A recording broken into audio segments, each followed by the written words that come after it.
Ciao a tutti da Rita e ben trovati sul mio canale YouTube Rita Chef Channel. Oggi prepariamo insieme una deliziosa zuppa. È semplice, genuina, gustosissima e salutare. Andiamo subito in cucina e mettiamoci all'opera. Per la nostra zuppa oggi utilizzeremo un farro perlato che si presenta esattamente in questo modo.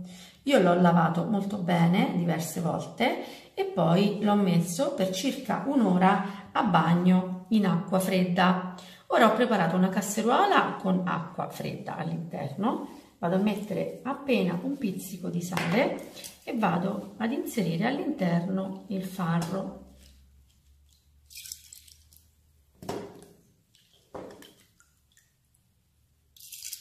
Ora noi dobbiamo portare la nostra pentola sul gas. Dopo circa 5 minuti che abbiamo messo il farro sul fuoco, possiamo vedere che inizia a crearsi una schiuma bianca.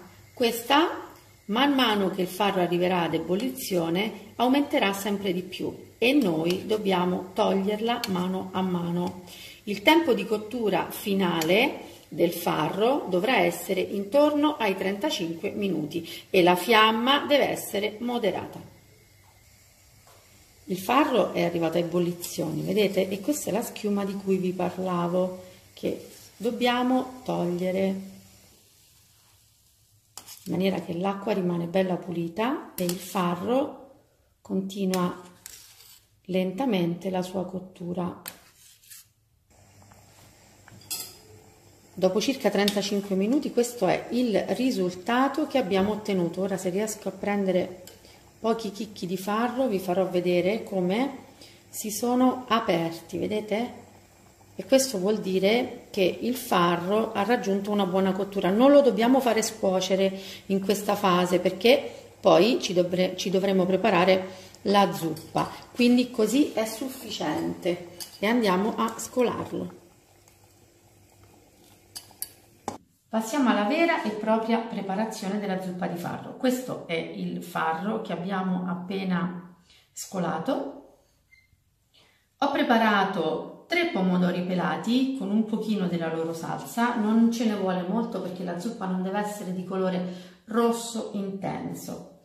Ho preparato una cipolla, una carota e 3 coste di sedano e li ho tagliati a cubetti molto fini. Infine userò del basilico.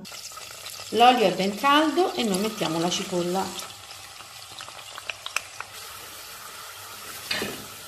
Lascio profumare l'olio leggermente, appena un minuto, e proseguiremo il nostro soffritto. Ora mettiamo il sedano.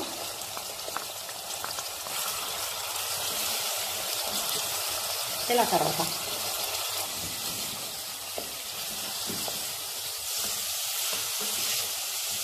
Con le mani andiamo a spezzettare il basilico.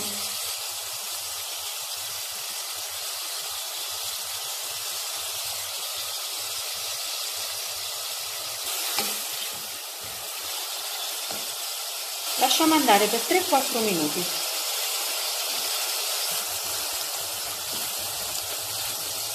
Le verdurine sono ben pronte e ora andiamo ad aggiungere i pelati.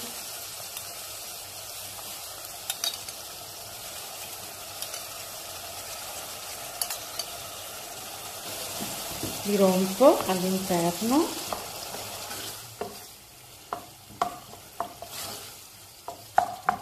e subito dopo aggiustiamo di sale. Ora dobbiamo lasciar cuocere i pelati appena 4-5 minuti e poi inseriremo il farro. Vedete che bella salsina che abbiamo ottenuto? E la cosa importante di questa zuppa di farro è che le verdurine, quindi sedano, carota, rimarranno comunque a fine cottura ancora leggermente croccanti. Noi non dobbiamo fare un passato di verdura, tantomeno un minestrone, ma nella zuppa si debbono sentire tutte le consistenze dei singoli ingredienti. Quindi questo, mi raccomando, è importantissimo. Ora andiamo ad inserire il farro all'interno. e andiamo subito a girare. Ora bisogna vedere il grado di fluidità della nostra zuppa, non deve essere troppo umida ma non deve essere neanche troppo asciutta, quindi lasciamolo andare per 3-4 minuti. È bellissima ma è un pochino troppo asciutta, quindi ora vi faccio vedere la quantità di brodo che io andrò a mettere. Vedete? È un bicchiere classico d'acqua, neanche pieno fino all'orlo. Io tutte le mattine preparo un pochino di brodo vegetale, è un'abitudine che ho da sempre, e metto all'interno il sedano, la carota, la cipolla, un pomodorino fresco.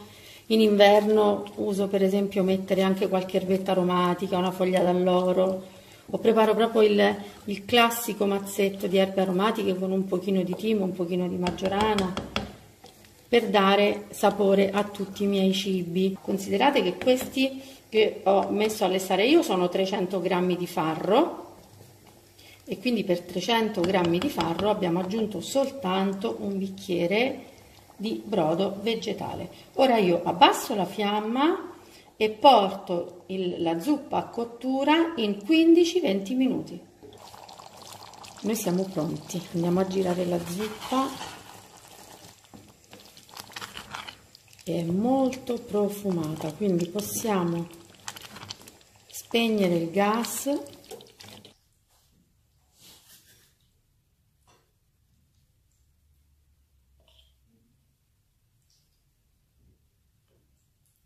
Guardate la cremosità.